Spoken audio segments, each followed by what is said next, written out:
اعوذ باللہ من الشیطان الرجیم بسم اللہ الرحمن الرحیم۔ اب ایک اور بڑا مسئلہ آ رہا ہے،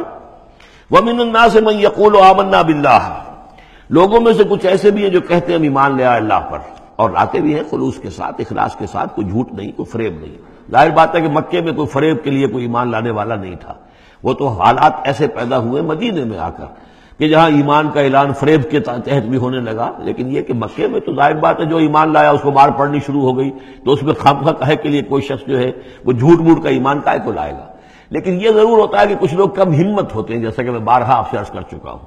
کچھ لوگ باہمت ہوتے ہیں، کچھ کم ہمت ہوتے ہیں۔ باہمت وہ ہیں کہ جو ایمان لائے اب ہر کے بعد آباد، حد جو ہو سو ہو، ماں کشتی درا بنداختے، جان جاتی ہے جائے کوئی بات نہیں، جو ہو سو ہو۔ کچھ لوگ ہوتے ہیں جن میں اتنی ہمت نہیں ہوتی، گھبرا اٹھتے ہیں۔ اب ان کو بتایا جا رہا ہے کہ دیکھو اگر تم نے استقامت کا ثبوت اپنا دیا تو اس میں اس کا نتیجہ کیا نکلے گا،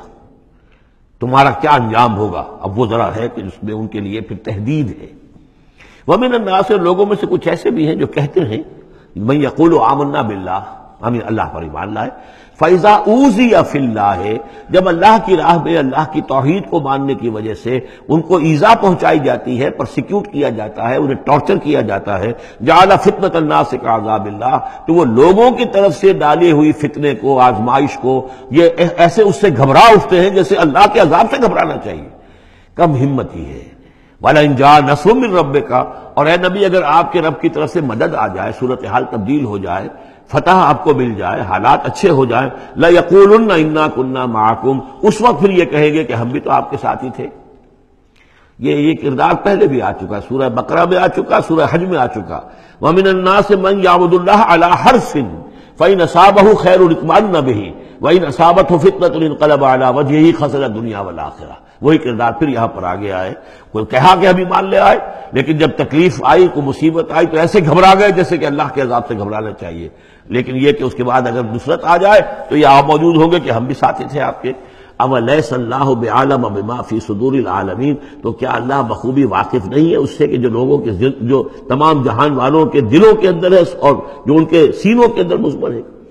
وَلَيَعْلَمَنَّ اللَّهُ الَّذِينَ آمَنُوا وَلَيَعْلَمَنَّ الْمُنَافِقِينَ، اور یقیناً اللہ ظاہر کر کے رہے گا سچے اہل ایمان کو اور ظاہر کر کے رہے گا منافقین کو۔ گویا کہ یہ شکل جو ہے یوں سمجھیے یہ وہ روگ ہے کہ یہ اگر بڑھ گیا، تم نے ابھی نپ دی ایول ان دی بڈ، ابھی فوری طور پر اس کی اصلاح کر لو، فوری طور پر علاج کر لو۔ ابھی ٹی بی کا تمہیں انفیکشن ہوئی ہے، فرسٹ سٹیج میں ہے، علاج کر لو۔ لیکن اگر کہیں تم نے اس وقت پرواہ نہ کی اس کی اور یہ مرض بڑھ گیا تو یہ منافقت تک لے جائے گا تمہیں، اللہ تعالیٰ پھر کھول دے گا کہ یہ منافقت ہے۔ تو یہ ہے اصل میں پورے مکی قرآن میں یہ ایک جگہ ہے جہاں لفظ منافقین آیا ہے، باقی کردار آیا ہے سورہ حج کے اندر بھی، لیکن وہاں لفظ منافق نہیں ہے۔ وَمِنَ النَّاسِ مَن يَعْبُدُ اللَّهَ عَلَىٰ حَرْفٍ فَإِنْ أَصَابَهُ خَيْرٌ اطْمَأَنَّ بِهِ وَإِنْ أَصَابَتْهُ فِتْنَةٌ انقلب عَلَىٰ وَجْهِهِ خَسِرَ الدُّنْيَا وَالْآخِرَةَ، لیکن یہاں کھول دیا گیا یہ کردار کس کا ہے، یہ تو پھر منافقت سے۔ وَلَيَعْلَمَنَّ اللَّهُ الَّذِينَ آمَنُوا وَلَيَعْلَمَنَّ الْمُنَافِقِينَ۔ اب ایک اور تیسرا پرابلم ہے، یہ تین پرابلم یہاں پر ٹیکل کیے گئے ہیں۔ وہ نوجوان جن کے والدین ان کے اوپر دباؤ ڈال رہے تھے، یا وہ کم ہمت لوگ جو ان ایذاؤں سے گھبرا رہے تھے، اور تیسرا یہ ہے کہ کچھ بزرگ لوگ بڑے مخلصانہ انداز میں آ کر کہتے ہیں نوجوانوں سے، کہاں اپنے برباد کر رہے ہو، کیریئر برباد کر رہے ہو، اچھے بھلے تعلیم حاصل کر رہے تھے، تم جا رہے تم کس کام میں پڑ گئے ہو، اب تمہاری تعلیم اس درجے کی نہیں رہی ہے، تمہارا کاروبار اچھا جا رہا تھا، کیریئر تھا، تمہارا پروفیشن بہت چمک رہا تھا، اور تم اس کام میں پڑ گئے ہو۔ دیکھو یہ تو ایک شخص نے تمہیں ورغلا دیا، دیکھو ہمارے راستے پر چلو، راستہ صحیح یہی ہے، ہم آخر بوڑھے لوگ ہیں، ہمارا تجربہ ہے، ہم نے اپنے بال دھوپ میں سفید نہیں کیے ہیں، ہم تمہیں اپنے تجربے کی وجہ سے کہہ رہے ہیں کہ ہمارے راستے ہی پر چلتے رہو اور کوئی اس کے اندر نقصان نہیں ہوگا، کوئی اللہ کے ہاں پکڑ نہیں ہوگی، اور اچھا اگر اللہ کے ہاں پکڑ ہوئی تو تمہاری طرف سے ہم جواب دہ ہیں، تمہارے گناہوں کا بوجھ ہم اٹھا لیں گے۔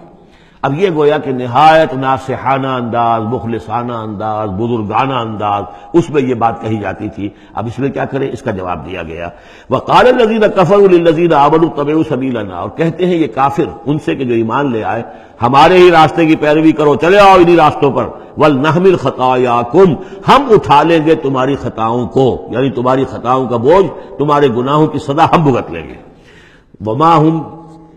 وما ہم بحاملین من خطایاہم من شیء، اور نہیں ہیں وہ ان کی خطاؤں میں سے اٹھانے والے کچھ بھی، انہم لکاذبون، وہ جھوٹ بول رہے ہیں۔ وَلَا يَحْمِلُنَّ أَثْقَالَهُمْ وَأَثْقَالًا مَعَ أَثْقَالِهِمْ، البتہ وہ اٹھائیں گے لازماً. پھر دیکھیے وہ لَيَعْلَمَنَّ اللَّهُ الَّذِينَ آمَنُوا وَلَيَعْلَمَنَّ الْمُنَافِقِينَ، اور یہاں پھر وہ لفظ آیا وَلَا يَحْمِلُنَّ أَثْقَالَهُمْ، وہ لازماً اٹھائیں گے اپنے بوجھ بھی، اور جو گمراہ کرنے کی کوشش کر رہے ہیں اس کی وجہ سے اپنے بوجھوں میں اضافہ کر رہے ہیں، وہ مزید بوجھ ہوں گے. لیکن اے نوجوانوں، اگر تم نے ان کی بات مان لی تو تمہارے بوجھ جو ہے وہ نہیں رہ سکیں گے، وہ تمہیں کو اٹھانے پڑیں گے. وَلَا يُسْأَلُنَّ يَوْمَ الْقِيَامَةِ عَمَّا كَانُوا يَفْتَرُونَ، اور ان سے لازماً باس پرس ہوگی قیامت کے دن جو افترا وہ کرتے رہے تھے، جو جھوٹ انہیں گھڑا تھا کہ ہم تمہارے بوجھ اٹھا لیں گے، جبکہ لا تزر وازرۃ وزر اخری، قیامت میں کوئی نہیں ہے جان جو کسی دوسرے کا بوجھ اٹھا لے. یہ 13 آیات، بلکہ یہ کہ اگر حروف مقطعات نکال دے تو 12 آیات، یہ میں سمجھتا ہوں کہ کسی بھی انقلابی اسلامی تحریک کے کارکن کے لیے یہ حرز جان بننے والی آیات ہیں کہ یہ معلوم ہے کہ اس کے ذہن میں، اس کے شعور میں پیوست ہو جائیں، جیسے کہ پتھر پر کھود دیا جائے اس طرح نقش ہو جائیں.